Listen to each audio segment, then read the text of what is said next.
صحیح مسلم میں حدیث ہے کہ نبی صلی اللہ علیہ وآلہ وسلم سے پوچھا گیا کہ آپ یہ حج کے بعد، یہ چائے آئی ہے اور یہ بسکٹ وغیرہ، منو بسکٹ نہیں، منو صرف چائے تھے رکھو، آپ یہ بتائیے کہ یہ حج کے بعد، شاہ جی میرے الربو چاہ لوں بسکٹ نہ لگ جانا، اچھا یہ بتائیے کہ حج کے بعد آپ مکہ شریف واپس آئیں گے یا مدینے میں ہی رہیں گے؟ یہ صحیح مسلم میں حدیث ڈھونڈنا بڑا آسان ہے، مکتبۃ الشاملہ میں آپ عقیل لکھ دینا، ٹھیک ہے، عقیل نام بڑے تھوڑ لو تو یہ حدیث کھل جائے گی آپ کو مسلم شریف میں۔ نمبر نہیں بتا رہا میں، اس لیے بتا رہا ہوں جو مولوی ہیں ان کے لیے بتا رہا ہوں کہ مکتبہ شاملہ ڈھونڈ لینا، تو اڑے بزرگاں نے دسی میں پہ دسنا۔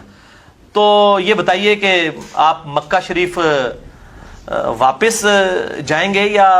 رہیں گے یا مدینہ سے واپس آ جائیں گے؟ تو آپ صلی اللہ علیہ وسلم فرمایا عقیل نے کوئی ہماری جائیداد چھوڑی ہے مکے میں؟ سب کچھ ہی بیچ کے کھا گیا، تو اس نے کچھ چیز چھوڑی ہو تو ہم مکے میں رہے، ہمارا تو مکان پورا بنو ہاشم کے ساری جائیداد بیچ کے کھا گیا ہے عقیل ابن ابی طالب،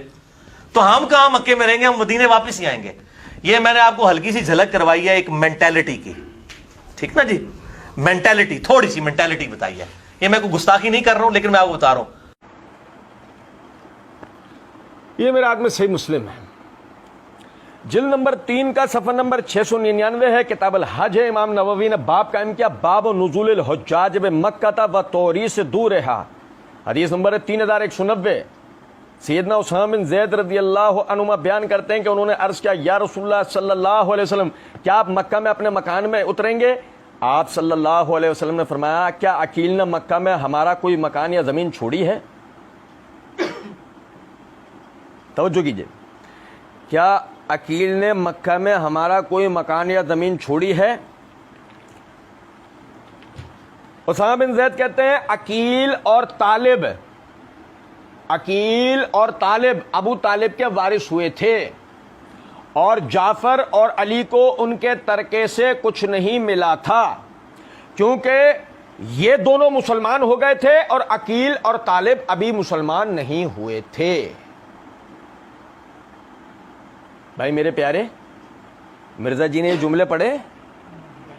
مرزا جی نے پوری روایت پڑھی، گو مرزا جی صرف صحیح مسلم کے حوالے سے اس روایت کو، یہی صحیح، اگر پوری روایت پڑھ جاتے سننے والے کو اسی ٹائم گمان گزر جاتا کہ مسئلہ یہ ہے کہ ابو طالب، نبی صلی اللہ علیہ وسلم کا اپنا ذاتی تو کوئی مکان تھا ہی نہیں، آپ صلی اللہ علیہ وسلم دادا کے انتقال کے بعد کفالت میں آ گئے تھے چچا ابو طالب کی، چچا ابو طالب کے حالات خراب ہونے کے بعد آپ نے گھر کی ذمہ داری سنبھالی،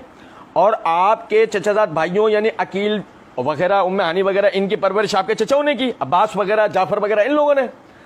اب لازمی سی بات ہے کہ یہ مکان ملتا بعد میں اگر تو ان بھائیوں میں تقسیم ہوتا اور وراثت کا حکم آنے سے پہلے آپ کو ملتا، لیکن اس سے پہلے آپ کو ہجرت میں مجبور کر دے گا، جب آپ کو ہجرت میں مجبور کر دے گا آپ مدینہ آ گئے، اور اہل مکہ کا جو طریقہ کار تھا کہ ہجرت کرنے والوں کے جائیدادوں پر قابض ہو جایا کرتے تھے، تو انہوں نے قبضہ کیا، اور قبضہ کرنے کے بعد جیسا چاہا اس کو استعمال کیا، تو ابھی تو عقیل مسلمان ہوئے نہیں تھے، جب ہوئے نہیں تھے اس وقت میں اگر وہ کوئی بھی عمل کرتے ہیں تو بعد میں کیا وہ مورد الزام ٹھہرایا جائے گا؟